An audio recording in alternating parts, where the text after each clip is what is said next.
welcome back to my channel. Oh my goodness. I've stayed for quite some time without doing a one-on-one video, like talking to you guys.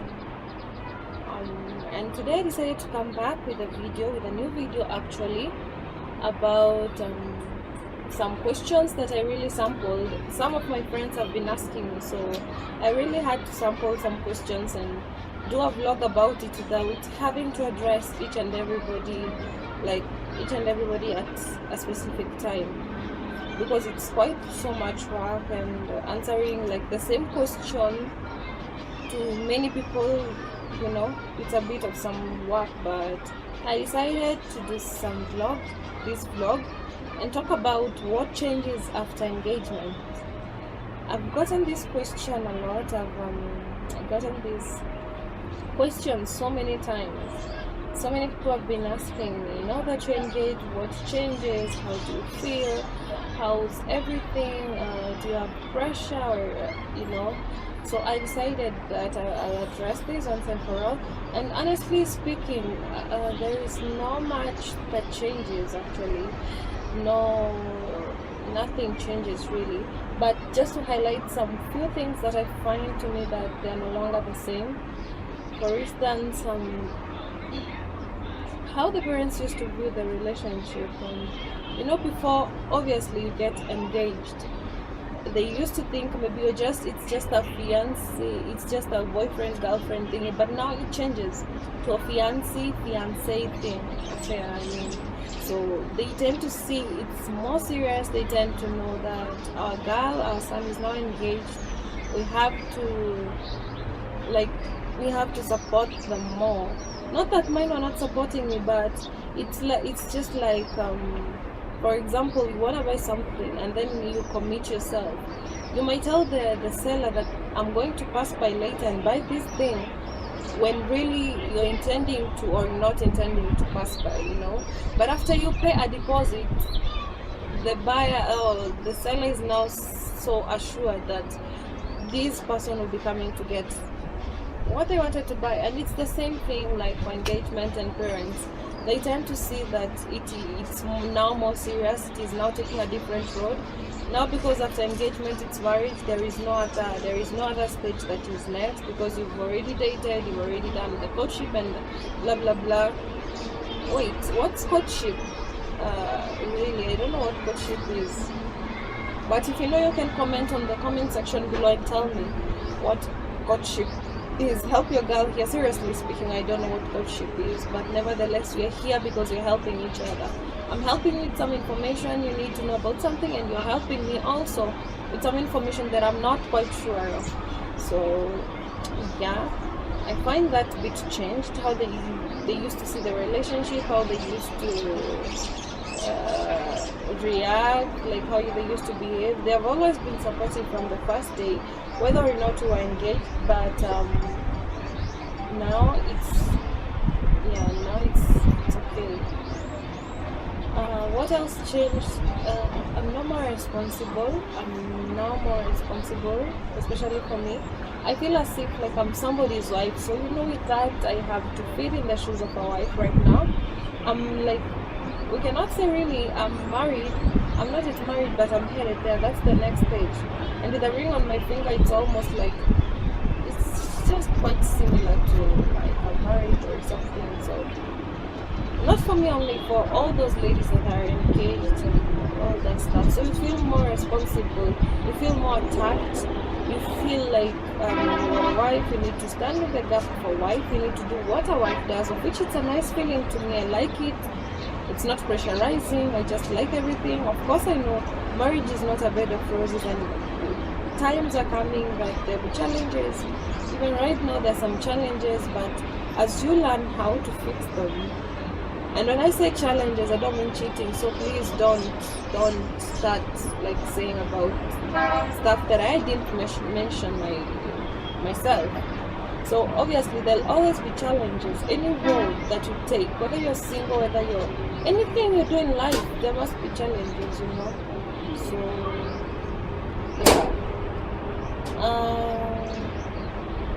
yeah, that's the only thing that God changed. Nothing else really changed. Yeah.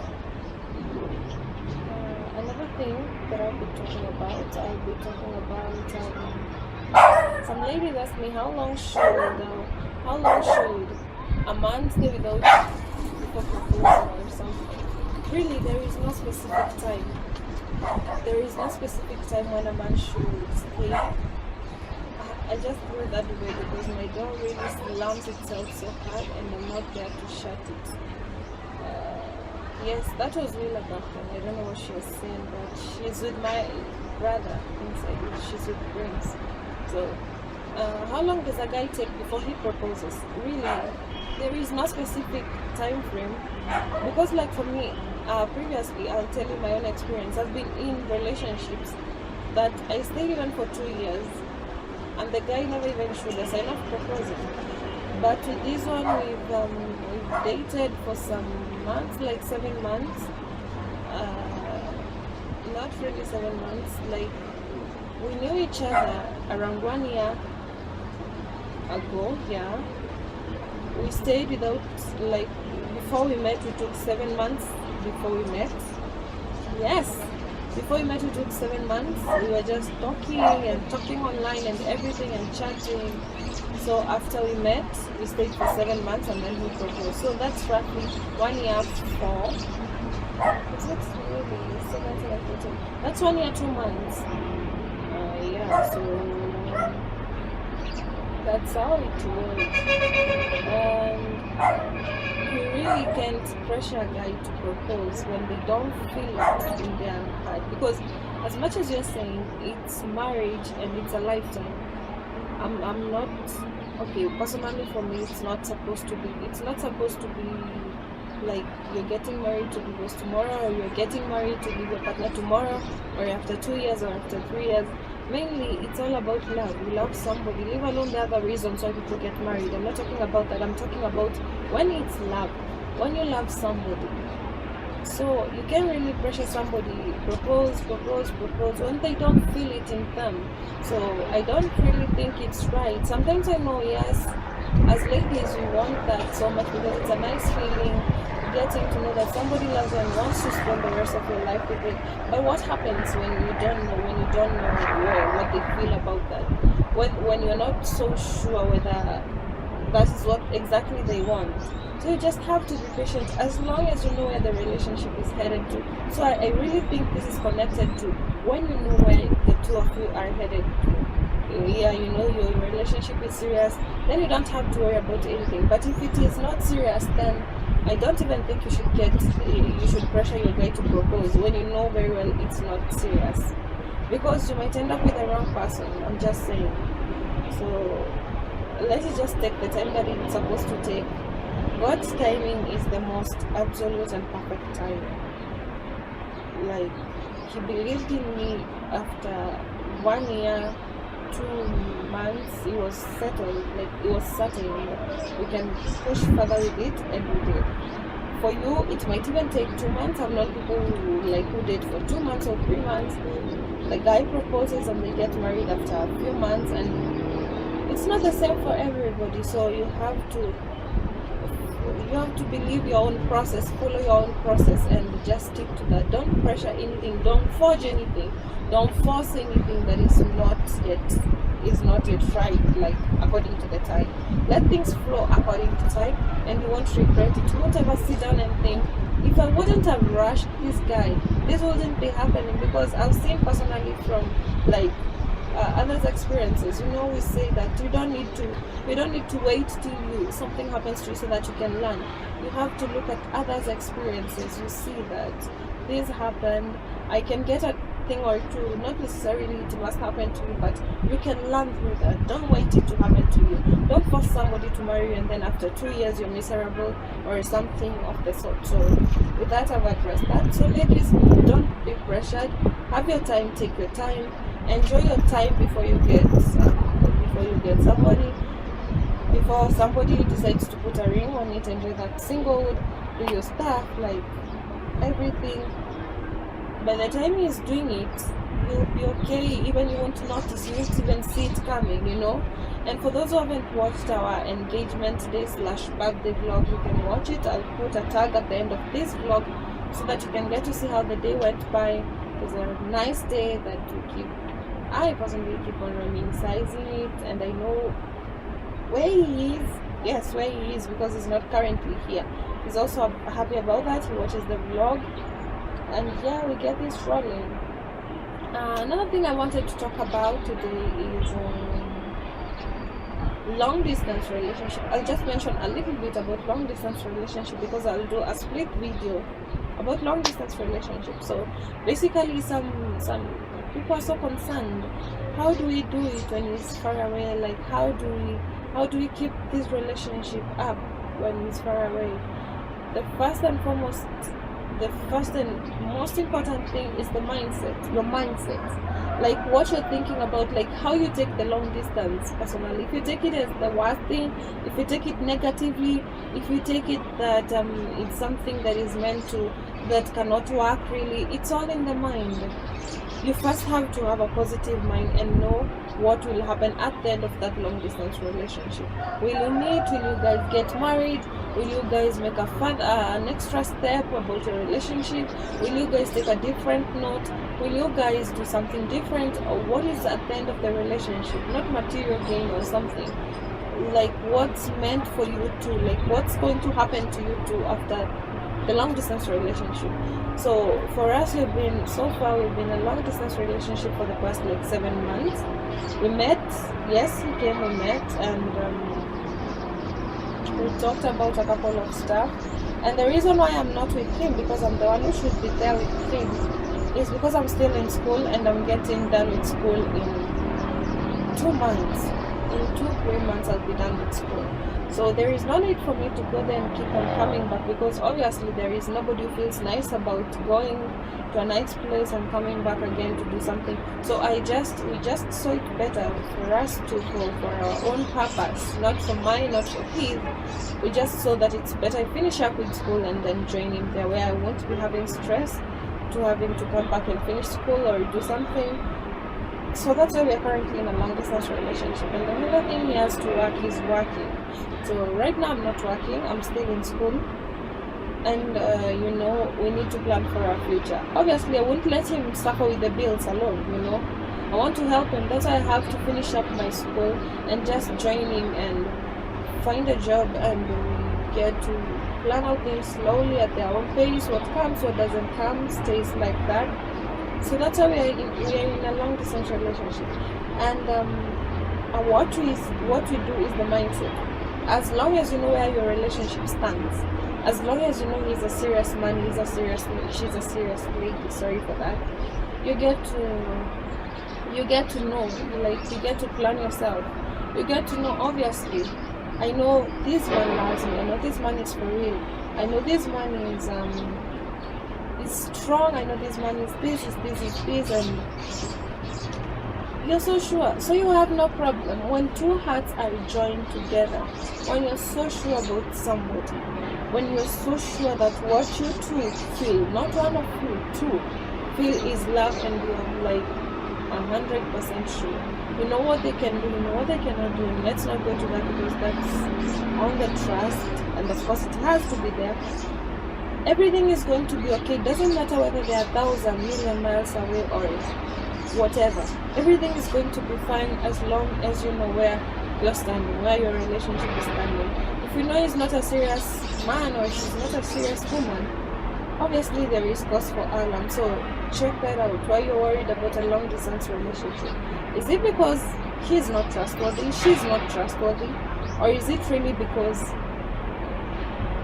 what's the reason behind your worries about a long distance? Okay, I know everybody wants to be.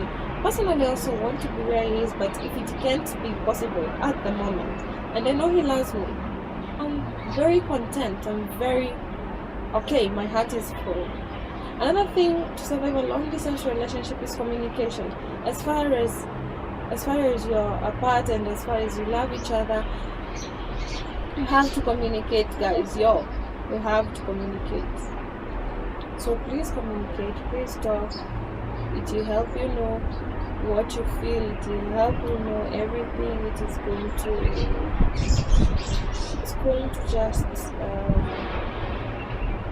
make you feel, like make you know what your partner is feeling. Sorry, I was a bit distracted. But yeah, as I am saying, communication. Nakuja, communication. He's working, I'm in school. I have to tell him, my day was this way, my day was that way, I didn't feel good, this happened, this did happen. Because through communication, you get to share. He or she gets to know how your day was, and they get to know how they're going to talk to you. I might have a rough day. I don't want to talk to Jan, but at the end of the day, I have to, and I must communicate and tell him he is not an angel, but he's going to know she must have been fine. She must have been. I have to communicate because he is also human. She's also human. So you cannot be in a long distance relationship and there is no communication. That's a question mark for me. For us, that's a norm. I don't know for you, but for me, I don't think it's right to be in a long distance relationship without communication. What else? Another thing, the simple things you do, like the simple surprises you do, they get to see you through a long distance relationship. Like my baby sends me cards and everything, and I also send back cards and all that stuff. So it might be an old-fashioned way, but it makes you feel special. Like for me personally, I think about it like this card is sent. He held it in his arms, like he was the one addressing it. It's his handwriting. It's not always a WhatsApp. You're not always behind the WhatsApp chatting and the emojis and the love, whatever. But he also writes to your card, and he gets to express to you what he is feeling. Okay, you know what he's feeling, but it's really something. I find it so special. I find it so nice when you see a card, when you hear from him, from the postal address, whatever. Like it's just nice when he sends roses to you and everything. It's the best thing. Or even the lady, when you send your man a card, when you send a letter to him handwritten, the fact that it's handwritten makes it so special. So those are some of the hacks that we've used for the 7 months, because the time that we are going to be apart this time is very short. It's for 2 or 3 months, so that's very short. And again, I'm busy, he's also busy, so in a very short time it will be done. So those are what we do. We spend so much on video chats and on Skypes and IMO and everything, on WhatsApp calls. We do so much talking until sometimes I'm like, yo, you got to go, and we got to go off like this video call. I got to do something. You talk, you make your partner feel as if even if they're not seeing you physically, like they're going to just see you, like you know what I'm saying? Like you're not going to make somebody feel as if they're far away. Like for me personally, I usually tell myself, Jan is in maybe Meru or somewhere he's working. I don't tell myself he's far, he's in London or somewhere. Like I just tell myself Jan is in Meru and I'm going to see him after a short time. It's just like school time. Let me just pick it as school time. He has to go there and work and everything, and I'm going to see him after a short time. With that mentality, I wake up very peacefully. I go to school, the wind keeps messing up with my hair. That's why you see more fades. So sorry for that. That's why you find that I wake up very happily. I dress up. I don't let anything kill my joy. Don't let anything kill your joy. Keep positive company. Don't let people discourage you, because obviously there must be people asking you, how sure are you he's doing this? But that narrows down to trust. You know what they can do and what they cannot do. You just know it, and your instincts will also let you know when something wrong is happening. So yeah, you make somebody feel as if they're not really far, they're very close to you, and it works out. Before you know, you've met, and boom, things are happening. So those are the things I wanted to highlight. Those are the things that most people have asked, and just to say we are really thankful, guys. Really, we are really thankful for 1,000 subscribers. We hope to go more, we hope to do more, we hope to get more subscribers by you liking our videos, by you sharing our links, by you subscribing to our channel, by you like giving it a big thumbs up, telling a friend, and their friends and their family friends about our channel, and we'll get to talk to you, we'll get to see you guys. We love you so much. That's why we put our life out here for you, to share with you what you're doing and what you're not doing and everything in our life, how it goes on. And since we started vlogging, everything has to be in the limelight. Like, we have to, not really there's some things will be keeping them a bit hidden for personal reasons or something, but we're going to keep on vlogging and talking to you guys. So thank you, and sure you give this video a big thumbs up, and sure that you comment on the section below. I'll also put my Instagram link there on my Instagram, whatever handle